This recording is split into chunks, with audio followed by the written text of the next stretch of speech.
the only one YouTube channel.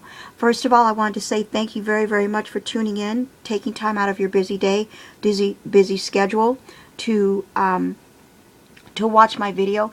I also, excuse me, pardon me, wanted to apologize for having been out of touch with all of you for so long, but I've had a lot of extreme technological issues and difficulties. I am hoping I have most of them all ironed out now, but only time will tell. I just ask for your patience right now and your courtesy in the meantime. And also, I just wanted to say up front, if by the end of this video you like this information and you appreciate what I was able to bring to you, do me a big favor. Number one, leave me some comments down in the section down below. I'd love to hear some of your stories, and I'd also like to find out if you were able to tell me if any of this information was helpful, new, unknown, and or something that you can at least take with you, as they say, something that you can use for yourselves in the future.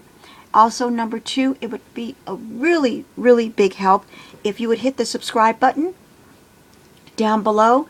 And by all means, if you want to be notified of any future videos, you will have to hit the bell icon to go along with it. So, with that being said, and without much further ado, let's get started. Once again, the name of my video today is Financial Narcissists and How It All Began.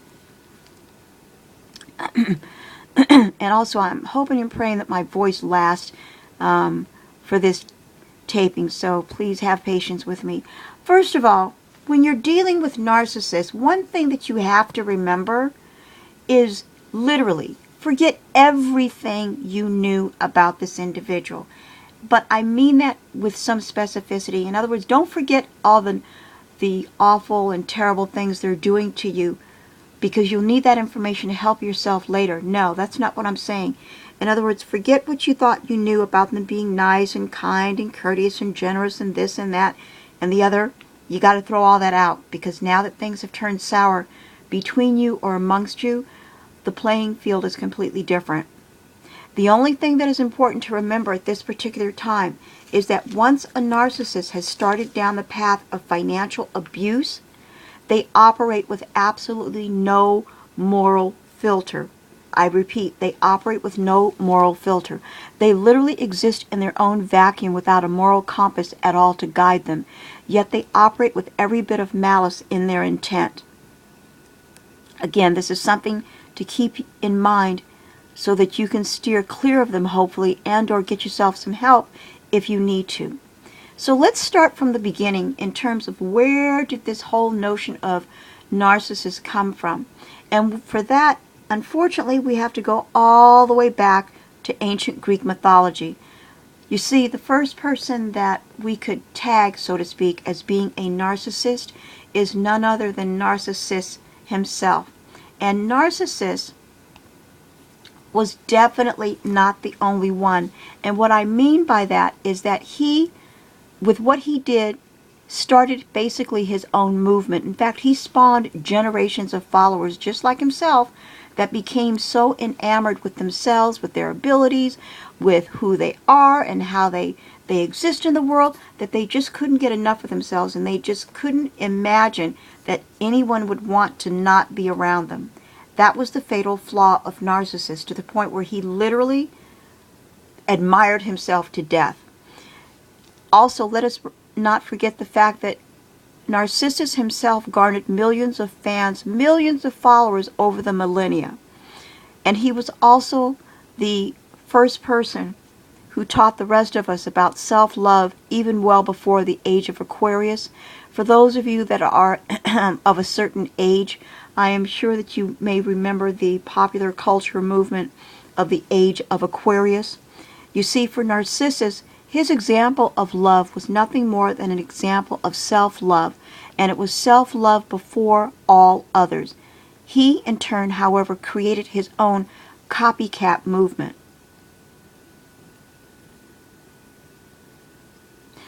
A narcissist is not the same by any other name. Think you know your narcissist? Think you know what they're about? Think you know all their capabilities? Think you know them inside and out? Well, think again, because at this point in time, now that they've gone after you financially, guess what? You're now in a completely different ballpark, completely different ball game. The rules have now turned vastly different from what you were used to when you were dealing with this individual on supposed equal footing. Because you see, narcissists are always, always, always on the lookout. They're on the lookout for how to have an advantage over you, how to take advantage of you, and they will take advantage of those around you when they can't get to you directly. Do not delude yourself to these tactics by the narcissist. They are sneaky. They are cunning. They are covert. They do things in the shadows. They do things when you least expect them to. Do not ever let yourself be fooled by this. Not at all. For you see, narcissists who engage in financial abuse or financial narcissism do so for one reason and one reason alone. They want to completely envelop and completely and totally control all aspects of your life.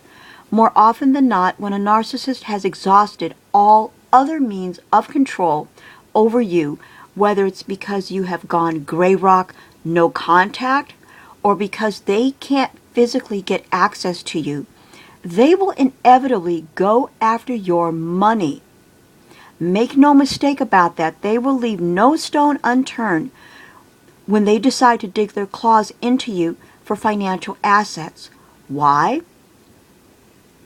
Well, because for one thing, narcissists are the absolute ultra original fleecing agents. And no, I'm not talking about fleece the fabric. And I didn't say fleas, I said fleecing agents. That's an American term which basically means they will figure out a way to loose you from your money.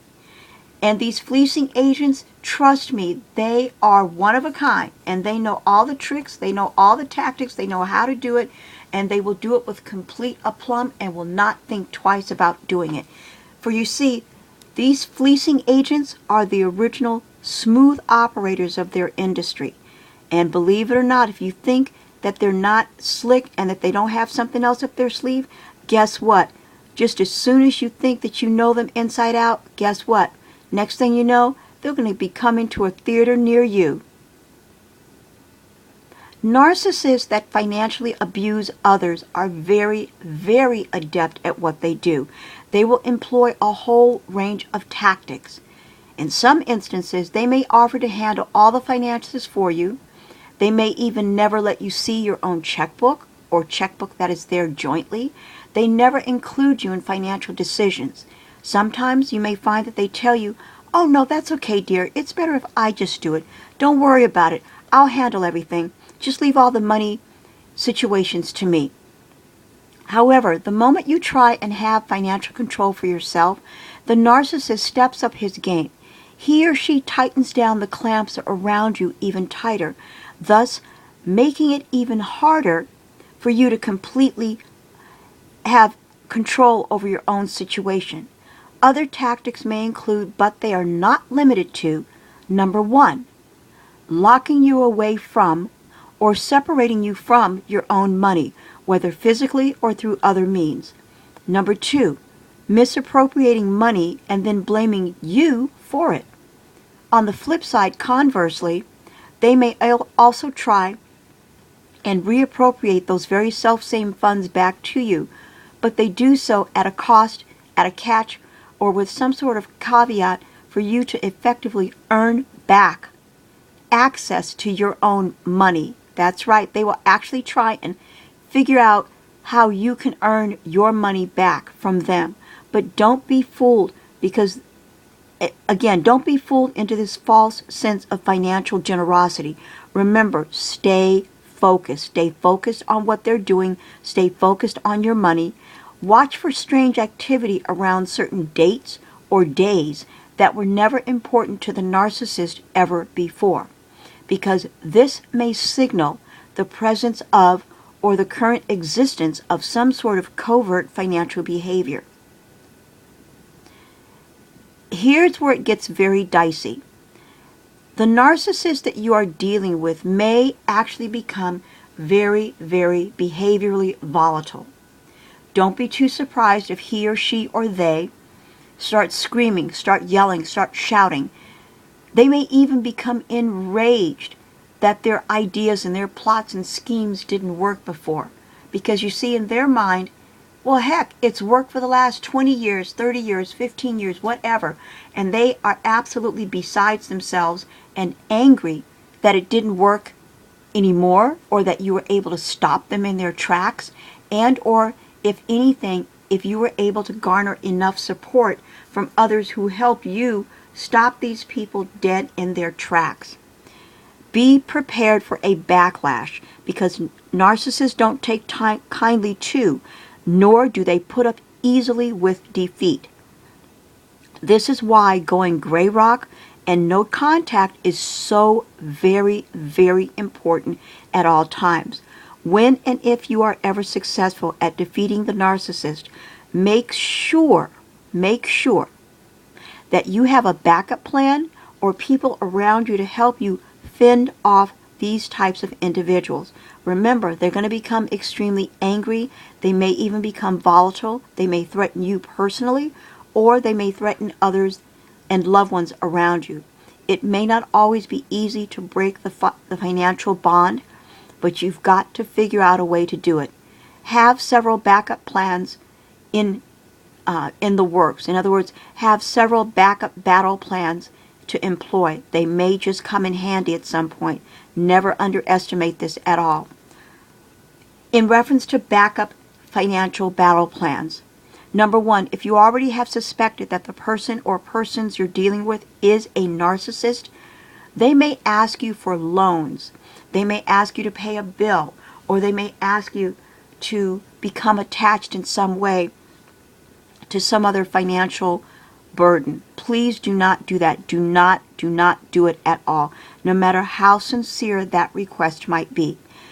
Remember, this is only, number one, a ploy. It is a ploy to see how easily you can comply, or how easily they can get you to separate yourself from your own money. And B, their tactics in this regard is a method of them trying to distract you from paying attention to their activity. Do not be fooled by this either. Remember, you need to be vigilant financially at all times when dealing with a narcissist. Do not take anything at all for granted. Number two, if you are able to keep a stash of money somewhere that the narcissist does not know about, it is highly advisable that you do so as swiftly and as quickly as possible.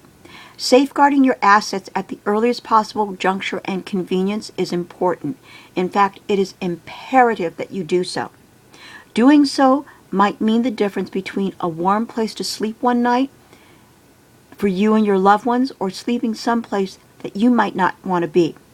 Number three, if you and the other person or persons has ever have or currently has jointly anything in your name, and the relationship or situation has gone sour, by all means get your name or your names or your company name or your company ties off of those financial bindings right away. Do not delay.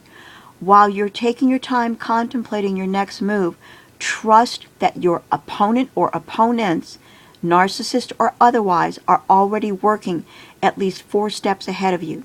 This is the reason why you need to be way, way ahead of them. When you are least expecting them to hit you in the pocket, that is exactly when they'll make their next move. Number 4, do not assume that because someone has not already tried to do something negatively, financially, against you, that they won't. For example, do not underestimate that these financial narcissists won't attempt to put loans and other financial burdens in your name without you knowing it. Do not assume that, because they will. They will definitely try to do it unless you are vigilant enough and aware enough to stop them.